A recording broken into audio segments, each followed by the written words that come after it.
Radio Pendimi, edicioni I lajmeve.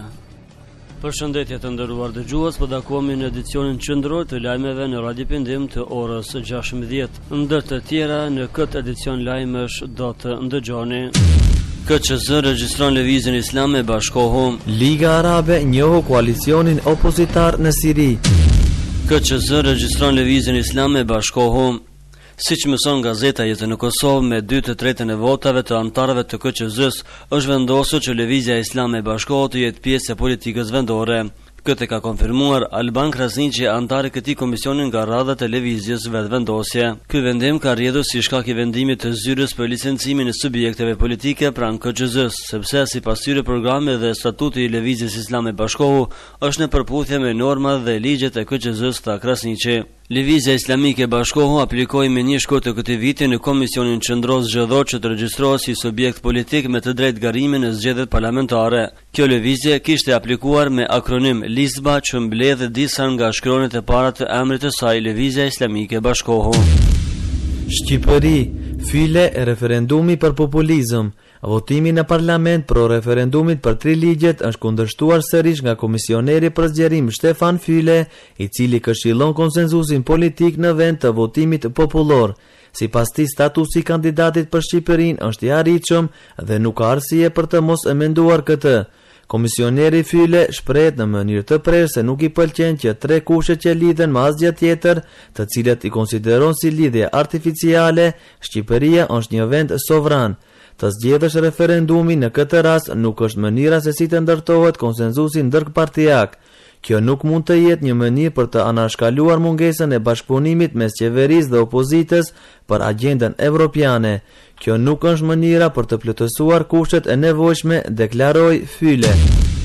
Në Shkopë sulmohet një autobus 2 vajza të lënduara.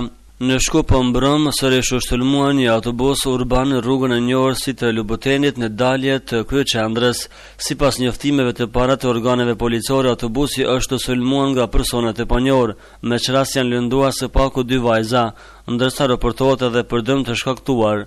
Ministria e Punëve të Brendshme pritet që sot të japë hollësi mbi incidentin, transmeton Agjencia e Lajmeve INA.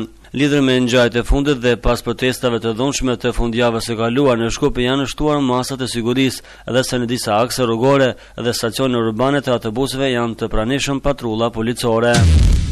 Palestinë, digjen autobuset e caktuar për palestinezët. Sulmues të panjohur kanë vënë zjarr në 2 autobus të cilët ishin në shërbim të palestinezëve. Para disa ditësh, Izraeli urdhëroi krijimin e autobuseve të veçantë që do të përdoreshin nga punëtorët që udhëtojnë në mesbregut perëndimor dhe Izraelit. Burimet policore kanë thënë se autobuset ishin djegur si pasojë një proteste kundër sistemit të transportit të ri I cili hiri në fuqi të hënën. Incidenti ndodhi vetëm disa orë pasi Izraeli filloi drejtimin e linjave të veçanta të autobuseve për punëtorët palestinez në kolonitë hebreje. Kjo lëvizje u denoncuar hapur duke u konsideruar si racizëm I pastër. Në Londër bisedohet për Sirinë.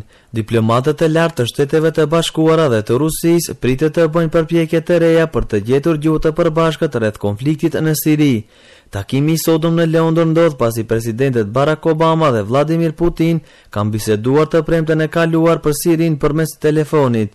Shtëpia e Bardhë ka thënë se 2 liderët janë pajtuar për nevojën e avancimit të tranzicionit politik, I cili do të jepte fund dhunës sa më parë që të jetë e mundur. Ministria e Jashtme ruse ka thënë se zëvendëministri I jashtëm Mikhail Bogdanov do të bisedojë sot me zëvendësekretarin amerikan të shtetit William Burns. I dërguari I Kombeve të Bashkuara dhe Ligës Arabe për krizën në Siri, Lakhdar Brahimi, do të marrë pjesë po ashtu në këto bisedime.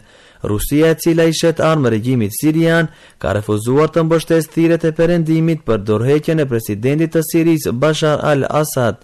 Konflikti civil në Siri ka nisur në mars të vitit 2011 dhe ka lënë mbi 70.000 njerëz të vrarë. Liga Arabe njohu koalicionin opozitar në Siri. Liga Arabe ka njoftuar të mërkurën se një koalicionin opozitar të Sirisë si përfaqësuese të vetëm legjitim të vendit. Lajmi u bë I ditur nga gazeta shtetërore egjiptiane Al Ahram, bën me dije agjencia e lajmeve DPA. Ky trup opozitar tashmë është njohur nga SBA-ja dhe shumë vende të Bashkimit Evropian. Suedia I jep ambasadë Palestinës. Suedia u bë vendi i 9 evropian që ka hapur ambasadë palestineze në vend. Parlamenti suedez votoi me shumicë dërmuese për të ratifikuar një marrëveshje në mes të Stockholmit dhe Ramallahut që synon përmirësimin e funksionimit të ambasadës palestineze në Suedi. Marrëveshja i jep përfaqësimin legjitim ambasadës palestineze në Suedi dhe i krijon të njëjta privilegje dhe imunitete sikurse ambasadat tjera në vend. Bullgaria, Republika Çeke, Hungaria, Malta, Polonia, Rumania, Slovakia dhe Kipro janë vende tjera europiane që i kanë dhënë Palestinës ambasada në vendin e tyre. Parashikimi i motit. Të nderuar dëgjues, koha në Prishtinë është vranësira dhe reshje shiu me 8 gradë Celsius. Tirana ka 11 gradë Celsius, po ashtu me reshje shiu, ndërsa Shkupi ka vetëm vranësira me 9 gradë Celsius.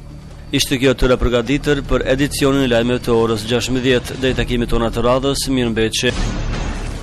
Qetësoni zemrat e juaj. Qetësoni zemrat e juaj. Bismillahirrahmanirrahim. Alhamdulillahi rabbil alamin. Arrahmanir rahim. Maliki yawmiddin. إياك نعبد وإياك نستعين اهدنا الصراط المستقيم